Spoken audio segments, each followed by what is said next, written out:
संतोषी माता की जय। माता संतोषी सब भक्तों की मनोकामनाएं पूर्ण करें। स्वागत है आपका इस पावन शुक्रवार व्रत के अवसर पर। आइए सुनते हैं माता संतोषी की महिमा और उनकी अद्भुत कथा। संतोषी माता व्रत कथा। एक बुढ़िया थी, उसके 7 बेटे थे। 6 कमाने वाले थे जबकि एक निकम्मा था। बुढ़िया 6 बेटों की रसोई बनाती, भोजन कराती और उनसे जो कुछ जूठन बचती वह 7वें को दे देती। एक दिन वह पत्नी से बोला, देखो मेरी माँ को मुझ पर कितना प्रेम है। वह बोली, क्यों नहीं, सबका झूठा जो तुमको खिलाती है। वह बोला, ऐसा नहीं हो सकता है, मैं जब तक आंखों से न देख लूं मान नहीं सकता। बहू हंसकर बोली, देख लोगे तब तो मानोगे। कुछ दिन बाद त्योहार आया। घर में 7 प्रकार के भोजन और चूरमे के लड्डू बने। वह जांचने को सिर दुखने का बहाना कर पतला वस्त्र सिर पर ओढ़े रसोई घर में सो गया। वह कपड़े में से सब देखता रहा। 6 भाई भोजन करने आए। उसने देखा माँ ने उनके लिए सुंदर आसन बिछा नाना प्रकार की रसोई परोसी और आग्रह करके उन्हें जमाया। वह देखता रहा। 6 भोजन करके उठे तब माँ ने उनकी झूठी थालियों में से लड्डुओं के टुकड़े उठाकर एक लड्डू बनाया। जूठन साफ कर बुढ़िया माँ ने उसे पुकारा, बेटा 6 भाई भोजन कर गए, अब तू ही बाकी है, उठ तू कब खाएगा। वह कहने लगा, माँ मुझे भोजन नहीं करना, मैं अब परदेश जा रहा हूँ। माँ ने कहा, कल जाता हो तो आज चला जा। वह बोला, हाँ आज ही जा रहा हूँ। यह कहकर वह घर से निकल गया। 7वें बेटे का परदेश जाना चलते समय पत्नी की याद आ गई। वह गौशाला में कंडे उपले थाप रही थी। वहां जाकर बोला, हम जावे परदेश आवेंगे कुछ काल, तुम रहियो संतोष से धर्म आपनो पाल। वह बोली, जाओ पिया आनंद से हमारो सोच हटाए, राम भरोसे हम रहें ईश्वर तुम्हें सहाय। 2 निशानी आपन देख धरू में धीर, सुधी मती हमारी बिसारियो रखियो मन गंभीर। वह बोला, मेरे पास तो कुछ नहीं, यह अंगूठी है सो ले और अपनी कुछ निशानी मुझे दे। वह बोली, मेरे पास क्या है, यह गोबर भरा हाथ है। यह कहकर उसकी पीठ पर गोबर के हाथ की थाप मार दी। वह चल दिया। चलते चलते दूर देश पहुंचा। परदेश में नौकरी वहां एक साहूकार की दुकान थी। वहां जाकर कहने लगा, भाई मुझे नौकरी पर रख लो। साहूकार को जरूरत थी, बोला रह जा। लड़के ने पूछा, तनख्वाह क्या दोगे। साहूकार ने कहा, काम देखकर दाम मिलेंगे। साहूकार की नौकरी मिली। वह सुबह 7 बजे से 10 बजे तक नौकरी बजाने लगा। कुछ दिनों में दुकान का सारा लेन देन, हिसाब किताब, ग्राहकों को माल बेचना सारा काम करने लगा।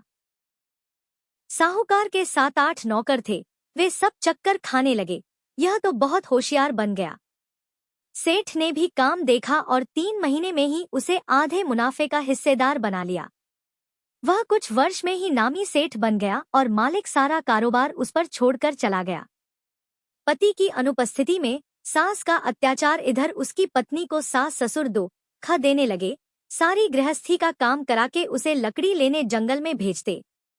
इस बीच घर के आटे से जो भूसी निकलती उसकी रोटी बनाकर रख दी जाती और फूटे नारियल की नारेली में पानी। एक दिन वह लकड़ी लेने जा रही थी। रास्ते में बहुत सी स्त्रियां संतोषी माता का व्रत करती दिखाई दी। संतोषी माता का व्रत वह वहां खड़ी होकर कथा सुनने लगी और पूछा, बहनों तुम किस देवता का व्रत करती हो और उसके करने से क्या फल मिलता है। यदि तुम इस व्रत का विधान मुझे समझा कर कहोगे तो मैं तुम्हारा बड़ा एहसान मानूंगी। तब उनमें से एक स्त्री बोली, सुनो, यह संतोषी माता का व्रत है। इसके करने से निर्धनता दरिद्रता का नाश होता है और जो कुछ मन में कामना हो सब संतोषी माता की कृपा से पूरी होती है। तब उसने उससे व्रत की विधि पूछी। संतोषी माता व्रत विधि वह भक्तिनी स्त्री बोली, 1.25 आने का गुड़ चना लेना, इच्छा हो तो 5.25 आने का लेना या 1.25 रुपए का भी सहूलियत के अनुसार लाना। बिना परेशानी और श्रद्धा व प्रेम से जितना भी बन पड़े सवाया लेना। प्रत्येक शुक्रवार को निराहार रहकर कथा सुनना, इसके बीच क्रम टूटे नहीं, लगातार नियम पालन करना। सुनने वाला कोई न मिले तो घी का दीपक जला उसके आगे या जल के पात्र को सामने रखकर कथा कहना। जब कार्य सिद्ध न हो नियम का पालन करना और कार्य सिद्ध हो जाने पर व्रत का उद्यापन करना। 3 मास में माता फल पूरा करती है। यदि किसी के ग्रह खोटे भी हों तो भी माता वर्ष भर में कार्य सिद्ध करती है। फल सिद्ध होने पर उद्यापन करना चाहिए, बीच में नहीं। उद्यापन में 2.5 सेर आटे का खाजा तथा इसी परिमाण से खीर तथा चने का साग करना। 8 लड़कों को भोजन कराना, जहां तक मिले देवर जेठ भाई बंधु के हों, न मिले तो रिश्तेदारों और पास पड़ोसियों को बुलाना। उन्हें भोजन करा यथाशक्ति दक्षिणा दे माता का नियम पूरा करना। उस दिन घर में खटाई न खाना। यह सुन बुढ़िया के लड़के की बहू चल दी। व्रत का प्रण करना और मां संतोषी का दर्शन देना। रास्ते में लकड़ी के बोझ को बेच दिया और उन पैसों से गुड़चना ले माता के व्रत की तैयारी कर आगे चली और सामने मंदिर देखकर पूछने लगी, यह मंदिर किसका है? सब कहने लगे, संतोषी माता का मंदिर है। यह सुनकर माता के मंदिर में जाकर चरणों में लोटने लगी। दीन हो विनती करने लगी, मां मैं निपट अज्ञानी हूँ, व्रत के कुछ भी नियम नहीं जानती, मैं दुखी हूँ। हे माता जगत जननी मेरा दुख दूर कर, मैं तेरी शरण में हूँ। माता को दया आई। एक शुक्रवार बीता कि दूसरे को उसके पति का पत्र आया और तीसरे शुक्रवार को उसका भेजा हुआ पैसा आ पहुंचा। यह देख जेठ जेठानी मुंह सिकोड़े लगे। लड़के ताने देने लगे, काकी के पास पत्र आने लगे, रुपया आने लगा, अब तो काकी की खातिर बढ़ेगी। बेचारी सलता से कहती, भैया कागज आवे रुपया आवे, हम सब के लिए अच्छा है। ऐसा कहकर आंखों में आंसू भरकर संतोषी माता के मंदिर में अमातेश्वरी के चरणों में गिरकर रोने लगी। माँ मैंने तुमसे पैसा कब मांगा है?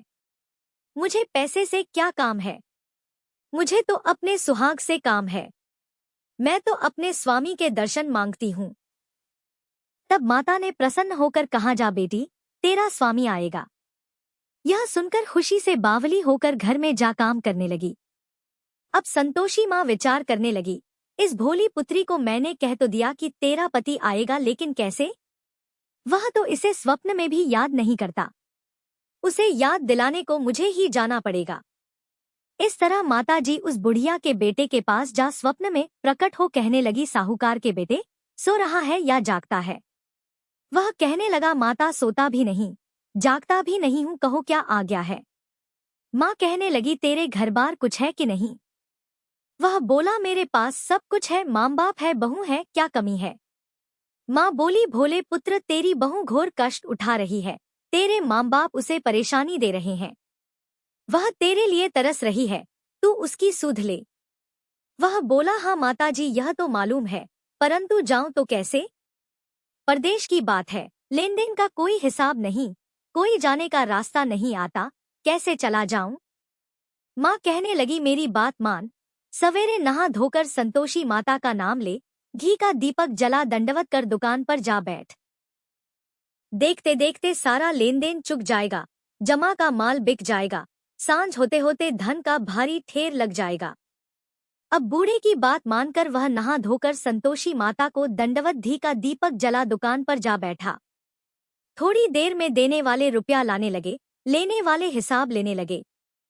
कोटे में भरे सामान के खरीददार नकद दाम दे सौदा करने लगे। शाम तक धन का भारी ठेर लग गया। मन में माता का नाम ले चमत्कार देख प्रसन्न हो घर ले जाने के वास्ते गहना कपड़ा सामान खरीदने लगा। यहाँ काम से निपट तुरंत घर को रवाना हुआ। उधर उसकी पत्नी जंगल में लकड़ी लेने जाती है, लौटते वक्त माताजी के मंदिर में विश्राम करती। वह तो उसके प्रतिदिन रुकने का जो स्थान ठहरा। धूल उड़ती देख वह माता से पूछती है, हे माता यह धूल कैसे उड़ रही है? माता कहती है, हे पुत्री तेरा पति आ रहा है। अब तू ऐसा कर, लकड़ियों के 3 बोझ बना ले, एक नदी के किनारे रख और दूसरा मेरे मंदिर पर व तीसरा अपने सिर पर। तेरे पति को लकड़ियों का गट्ठर देख मोह पैदा होगा, वह यहाँ रुकेगा, नाश्ता पानी खाकर माँ से मिलने जाएगा। तब तू लकड़ियों का बोझ उठाकर जाना और चौक में गट्ठर डालकर जोर से आवाज लगाना, लो सासू जी लकड़ियों का गट्ठर लो, भूसी की रोटी दो, नारियल के खेपड़े में पानी दो, आज मेहमान कौन आया है। माताजी से बहुत अच्छा कहकर वह प्रसन्न मन से लकड़ियों के 3 गट्ठर बनाई। एक नदी के किनारे पर और एक माताजी के मंदिर पर रखा। इतने में मुसाफिर आ पहुंचा। सूखी लकड़ी देख उसकी इच्छा उत्पन्न हुई कि हम यहीं पर विश्राम करें और भोजन बनाकर खा पीकर गाँव जाएं। इसी तरह रुककर भोजन बना, विश्राम करके गाँव को गया। सबसे प्रेम से मिला। उसी समय सिर पर लकड़ी का गट्ठर लिए वह उतावली सी आती है। लकड़ियों का भारी बोझ आंगन में डालकर जोर से 3 आवाज देती है, लो सासू जी, लकड़ियों का गट्ठर लो, भूसी की रोटी दो। आज मेहमान कौन आया है? यह सुनकर उसकी सास बाहर आकर अपने दिए हुए कष्टों को भुलाने हेतु कहती है, बहू ऐसा क्यों कहती है? तेरा मालिक ही तो आया है। आ बैठ, मीठा भात खा, भोजन कर, कपड़े गहने पहन। उसकी आवाज सुन उसका पति बाहर आता है। अंगूठी देख व्याकुल हो जाता है। माँ से पूछता है, माँ यह कौन है? माँ बोली, बेटा यह तेरी बहू है। जब से तू गया है तब से सारे गांव में भटकती फिरती है। घर का कामकाज कुछ करती नहीं, 4 पहर आकर खा जाती है। वह बोला, ठीक है माँ, मैंने इसे भी देखा और तुम्हें भी। अब दूसरे घर की ताली दो, उसमें रहूंगा। माँ बोली, ठीक है, जैसी तेरी मर्जी। तब वह दूसरे मकान की तीसरी मंजिल का कमरा खोल सारा सामान जमाया। एक दिन में राजा के महल जैसा ठाट-बाट बन गया। अब क्या था? बहू सुख भोगने लगी। इतने में शुक्रवार आया। शुक्रवार व्रत के उद्यापन में हुई भूल। क्या खटाई का इस्तेमाल उसने पति से कहा, मुझे संतोषी माता के व्रत का उद्यापन करना है। पति बोला, खुशी से कर लो। वह उद्यापन की तैयारी करने लगी। जेठानी के लड़कों को भोजन के लिए कहने गई। उन्होंने मंजूर किया, परंतु पीछे से जेठानी ने अपने बच्चों को सिखाया, देखो भोजन के समय खटाई मांगना, जिससे उसका उद्यापन पूरा न हो। लड़के जीमने आए, खीर खाना पेट भर खाया, परंतु बाद में खाते ही कहने लगे, हमें खटाई दो, खीर खाना हमको नहीं भाता, देखकर अरुचि होती है। वह कहने लगी, भाई खटाई किसी को नहीं दी जाएगी, यह तो संतोषी माता का प्रसाद है। लड़के उठ खड़े हुए, बोले, पैसा लाओ। भोली बहू कुछ जानती नहीं थी, उन्हें पैसे दे दिए। लड़के उसी समय हट करके इमली खटाई ले खाने लगे। यह देखकर बहू पर माताजी ने कोप किया। राजा के दूत उसके पति को पकड़ कर ले गए। जेठ जेठानी मनमाने वचन कहने लगे, लूट लूट कर धन इकट्ठा कर लाया है, अब सब मालूम पड़ जाएगा जब जेल की मार खाएगा। बहू से यह सहन नहीं हुए। माँ संतोषी से मांगी माफी, रोती हुई माताजी के मंदिर गई, कहने लगी, है माता, तुमने क्या किया? हंसा कर अब भक्तों को रुलाने लगी। माता बोली, बेटी तूने उद्यापन करके मेरा व्रत भंग किया है। वह कहने लगी, माता मैंने कुछ अपराध किया है, मैंने तो भूल से लड़कों को पैसे दे दिए थे, मुझे क्षमा करो, मैं फिर तुम्हारा उद्यापन करूंगी। माँ बोली, अब भूल मत करना। वह कहती है, अब भूल नहीं होगी, अब बतलाओ वे कैसे आवेंगे। माँ बोली, जा पुत्री, तेरा पति तुझे रास्ते में आता मिलेगा। वह निकली, राह में पति आता मिला। वह पूछी, कहाँ गए थे? वह कहने लगा, इतना धन जो कमाया है उसका टैक्स राजा ने मांगा था, वह भरने गया था। वह प्रसन्न हो बोली, भला हुआ, अब घर को चलो। कुछ दिन बाद फिर शुक्रवार आया। फिर किया व्रत का उद्यापन। वह बोली, मुझे फिर माता का उद्यापन करना है। पति ने कहा, करो। बहू फिर जेठ के लड़कों को भोजन को कहने गई। जेठानी ने 1-2 बातें सुनाई और सब लड़कों को सिखाने लगी, तुम सब लोग पहले ही खटाई मांगना। लड़के भोजन से पहले कहने लगे, हमें खीर नहीं खानी, हमारा जी बिगड़ता है, कुछ खटाई खाने को दो। वह बोली, खटाई किसी को नहीं मिलेगी, आना हो तो आओ। वह ब्राह्मण के लड़के लाकर भोजन कराने लगी। यथाशक्ति दक्षिणा की जगह एक एक फल उन्हें दिया।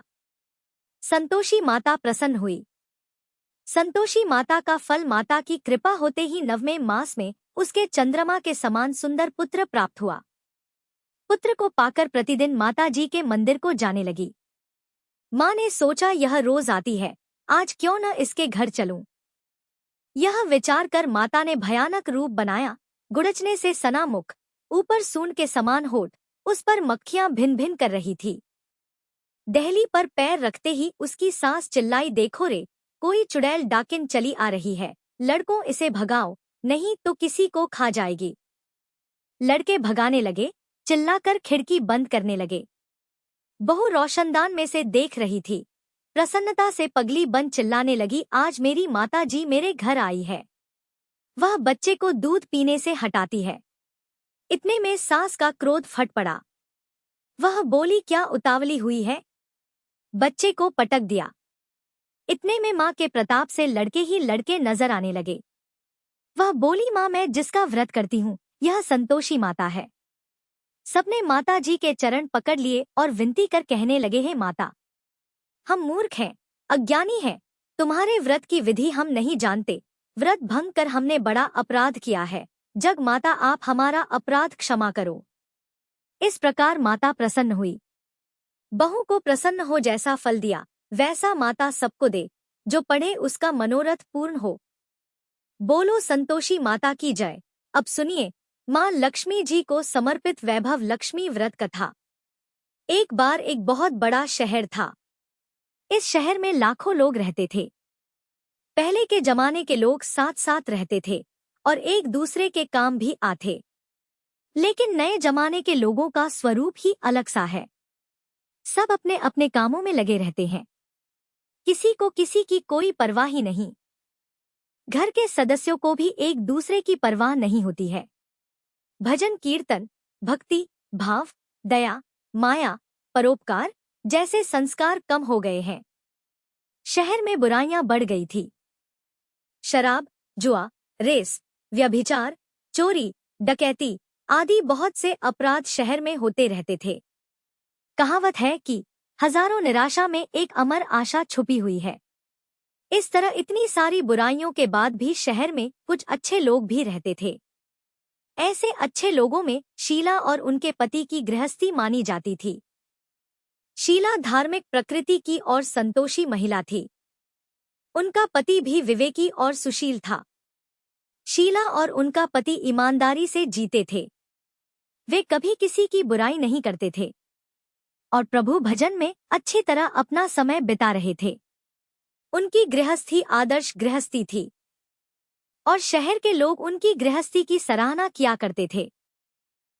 शीला का परिवार इसी तरह हंसी खुशी रह रहा था। पर कहा जाता है कि कर्म की गति अटल है।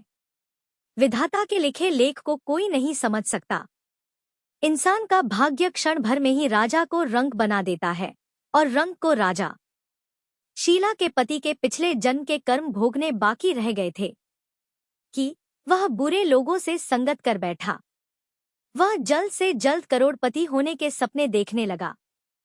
इसलिए वह गलत रास्ते पर चल पड़ा और करोड़पति होने के बजाय वह रोडपति बन गया। यानी रास्ते पर भटकते भिखारी की तरह उसकी स्थिति हो गई थी। शहर में शराब, जुआ, रेस, चरस, गांजा आदि बुराइयां फैली हुई थी। उसमें शीला का पति भी फंस गया। दोस्तों के साथ उसे भी शराब की लत हो गई। जल्द से जल्द पैसा वाला बनने के लालच में दोस्तों के साथ वह रेस जुआ भी खेलने लगा। इस तरह बचाई हुई धनराशि, पत्नी के गहने सब कुछ रेस जुए में उसने गंवा दिया। समय के परिवर्तन के साथ घर में दरिद्रता और भूखमरी फैल गई। अब सुख से खाने के बजाय 2 वक्त के भोजन के भी लाले पड़ गई और शीला को पति की गालियां खाने का समय आ गया था। शीला सुशील और संस्कारी स्त्री थी। उसको पति के बर्ताव से बहुत दुख हुआ, किंतु वह भगवान पर भरोसा करके बड़ा दिल रखकर दुख सहने लगी।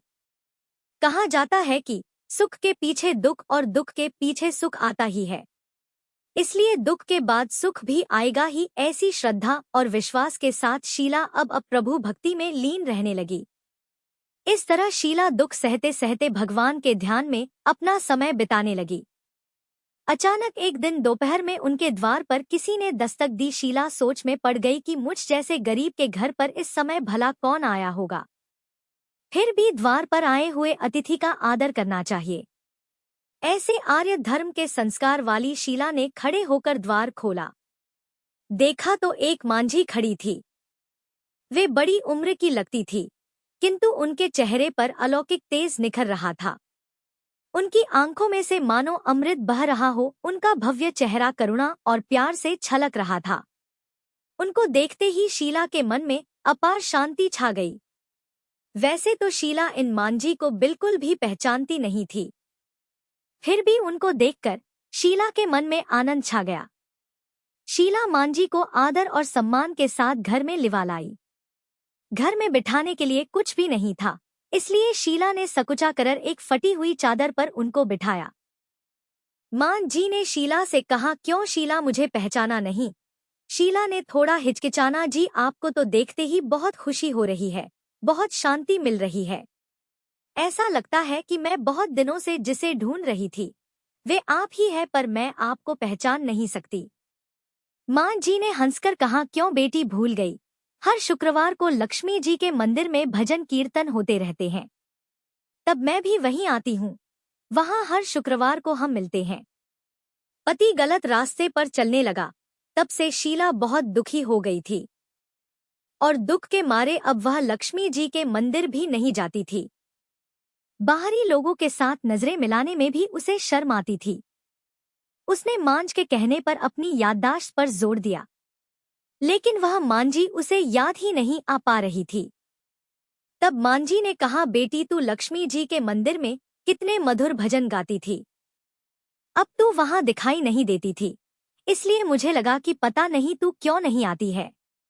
कहीं बीमार तो नहीं हो गई ना, ऐसा सोचकर ही मैं तुझसे मिलने चली आई हूँ।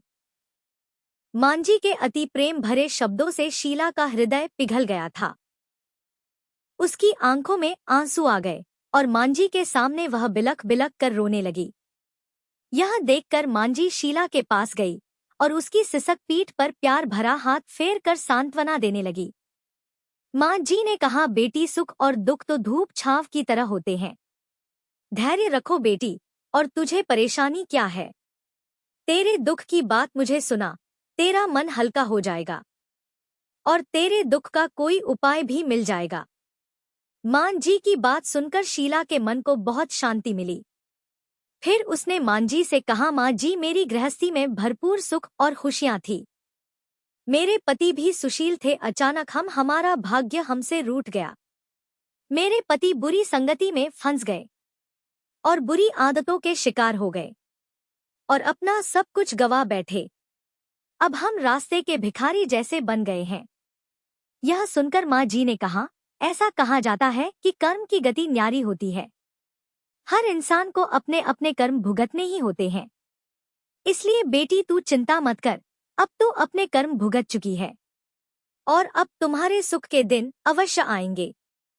तू तो मां लक्ष्मी जी की भक्त है और मां लक्ष्मी जी तो प्रेम और करुणा की अवतार हैं।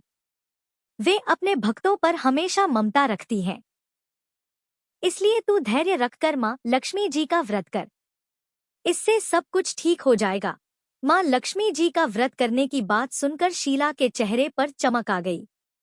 उसने पूछा, मां लक्ष्मी जी का व्रत कैसे किया जाता है? वह मुझे समझाइए, मैं यह व्रत अवश्य करूंगी। मां जी ने कहा, बेटी मां लक्ष्मी जी का व्रत बहुत सरल है। इसे वरद लक्ष्मी व्रत या वैभव लक्ष्मी व्रत भी कहा जाता है। यह व्रत करने वाले की सारी मनोकामनाएं पूरी हो जाती हैं और वह सुख समृद्धि और यश की प्राप्ति करता है। ऐसा कहकर मां जी वैभव लक्ष्मी व्रत की विधि कहने लगी। बेटी वैभव लक्ष्मी व्रत वैसे तो बहुत ही सरल सा व्रत है, किंतु कई लोग इस व्रत को गलत तरीके से करते हैं, इसलिए उसका कोई भी फल नहीं मिलता। कई लोग कहते हैं कि सोने के गहने की हल्दी कुमकुम से पूजा करो, बस व्रत हो गया, लेकिन ऐसा नहीं है। कोई भी व्रत शास्त्रीय विधि से करना चाहिए, तभी भी उसका फल मिलता है। सच्ची बात यह है कि सोने के गहनों का भी विधि से पूजन करना चाहिए। व्रत की उद्यापन विधि भी शास्त्रीय विधि से करनी चाहिए। यह व्रत शुक्रवार को ही करना चाहिए। प्रातःकाल स्नान करके स्वच्छ कपड़े पहनो और सारा दिन जय मां लक्ष्मी का जाप करते रहो। किसी की निंदा नहीं करनी चाहिए। शाम को पूर्व दिशा में मुंह करके साफ आसन पर बैठ जाओ। सामने चौकी रखकर उस पर साफ कपड़ा बिछाओ और उसके ऊपर चावल का छोटा सा ढेर करो। उस ढेर पर पानी से भरा तांबे का कलश रखकर कलश पर एक कटोरी रखो। उस कटोरी में एक सोने का गहना रखो। सोने का ना हो तो चांदी का भी चलेगा। चांदी का ना हो तो नकद रुपया भी चलेगा। फिर घी का दीपक और धूप जलाकर रखो। माँ लक्ष्मी जी के बहुत स्वरूप हैं और माँ लक्ष्मी जी को श्री यंत्र अति प्रिय है। इसलिए वैभव लक्ष्मी व्रत में पूजन करते समय सबसे पहले श्री यंत्र और लक्ष्मी जी के विधि स्वरूपों का सच्चे मन से दर्शन करो। उसके बाद लक्ष्मी स्तवन का पाठ करो। बाद में कटोरी में रखे हुए गहने या रुपयों को हल्दी कुमकुम और अक्षत चढ़ाकर पूजा करो और लाल रंग का पुष्प चढ़ाओ। शाम को कोई मीठी चीज बनाकर उसका प्रसाद रखो। ना हो सके तो शक्कर या गुड़ का भी भोग लगा सकते हो। फिर आरती करके 11 बार सच्चे हृदय से जय मां लक्ष्मी बोलो। बाद में 11 या 21 शुक्रवार यह व्रत करने का दृढ़ संकल्प मां के सामने करो और आपकी जो भी मनोकामना हो वह पूरी करने की मां लक्ष्मी जी से विनती करो। फिर मां का प्रसाद सब में बांट दो। थोड़ा प्रसाद अपने लिए भी रख लो। अगर आप में शक्ति हो तो सारा दिन उपवास रखो और सिर्फ प्रसाद खाकर शुक्रवार का व्रत करो। शक्ति ना हो तो एक बार शाम को प्रसाद ग्रहण करते समय खाना खा लो। बाद में कटोरी में रखा गहना या रुपया ले लो। कलश का पानी तुलसी की क्यारी में डाल दो और चावल पक्षियों को डाल दो। इसी तरह शास्त्रीय विधि से व्रत करने से उसका फल अवश्य मिलता है। इस व्रत के प्रभाव से सब प्रकार की विपत्ति दूर होकर आदमी धनवान हो जाता है। संतान ना हो तो उसे संतान की प्राप्ति होती है। सौभाग्यवती स्त्री का सौभाग्य अखंड रहता है। कुमारी लड़की को मनभावन पति मिलता है। मांझी के मुख से यह सुनकर शीला बहुत आनंदित हो गई। फिर पूछने लगी, माँ आपने वैभव लक्ष्मी व्रत की जो शास्त्रीय विधि बताई है वैसे मैं अवश्य करूंगी, किंतु उसकी उद्यापन विधि किस तरह करनी चाहिए यह भी कृपा करके सुनाइए। माँ जी ने कहा 11 या 21 जो भी मन्नत मांगी हो उतने शुक्रवार यह वैभव लक्ष्मी व्रत पूरी श्रद्धा और भावना से करना चाहिए। व्रत के आखिरी शुक्रवार को खीर का नैवेद्य रखो। पूजन विधि हर शुक्रवार को वैसे ही करते हैं जैसी आपने पहले व्रत में करी है। पूजन विधि के बाद श्रीफल तोड़ो और कम से कम 7 कुंवारी या सौभाग्यशाली स्त्रियों को कुमकुम का तिलक करके वैभ लक्ष्मी व्रत की एक पुस्तक उपहार में देनी चाहिए। सबको खीर का प्रसाद देना चाहिए। फिर धन लक्ष्मी स्वरूप वैभव लक्ष्मी स्वरूप माँ लक्ष्मी जी की छवि को प्रणाम करें। माँ लक्ष्मी जी का यह स्वरूप वैभव देने वाला है। प्रणाम करके मन ही मन भावुकता से माँ की प्रार्थना करते समय कह कि हे माँ धन लक्ष्मी, हे माँ वैभव लक्ष्मी, मैंने सच्चे हृदय से आपका व्रत पूर्ण किया है, तो हे माँ हमारी मनोकामना पूर्ण कीजिए। हम सबका कल्याण कीजिए। जिसे संतान ना हो उसे संतान देना, सौभाग्यशाली स्त्री का सौभाग्य अखंड रखना, कुंवारी लड़की को मनभावन पति देना। माँ आपका यह चमत्कारी वैभव लक्ष्मी व्रत जो करें उसकी सब विपत्ति दूर करना, सबको सुखी करना। हे माँ आपकी महिमा अपरंपार है।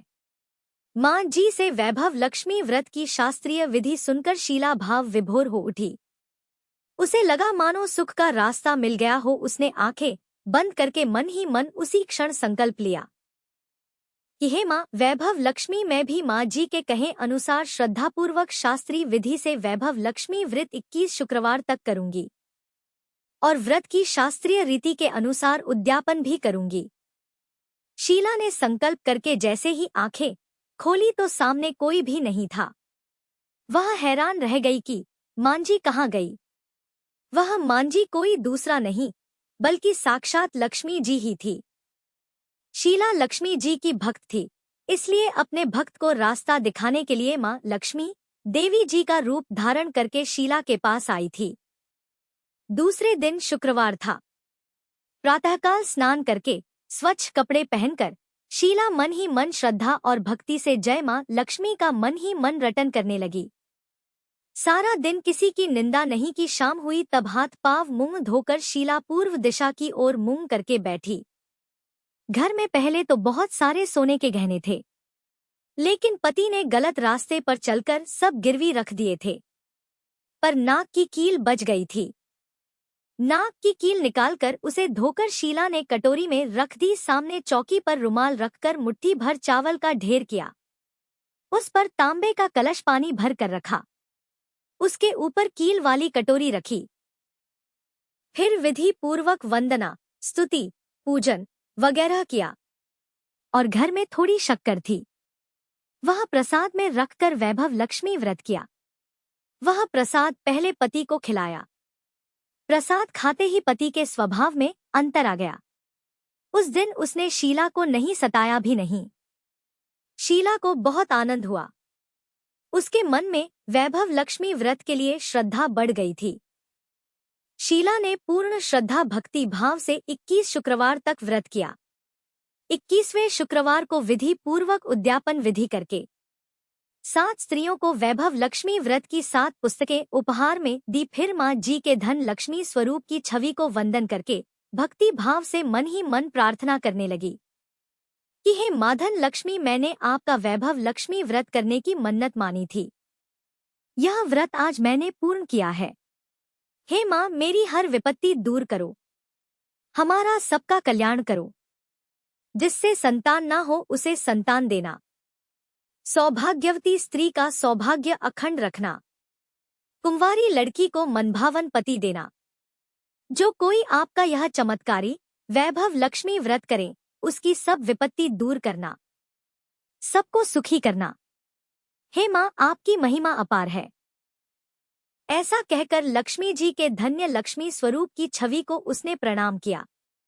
इस तरह शास्त्रीय विधि से शीला ने श्रद्धा से व्रत किया और तुरंत ही उसे फल भी मिल गया।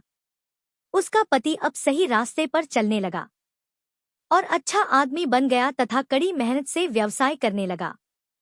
धीरे धीरे समय बदला और उसने शीला के गिरवी रखे गहने भी छुड़ा लिए।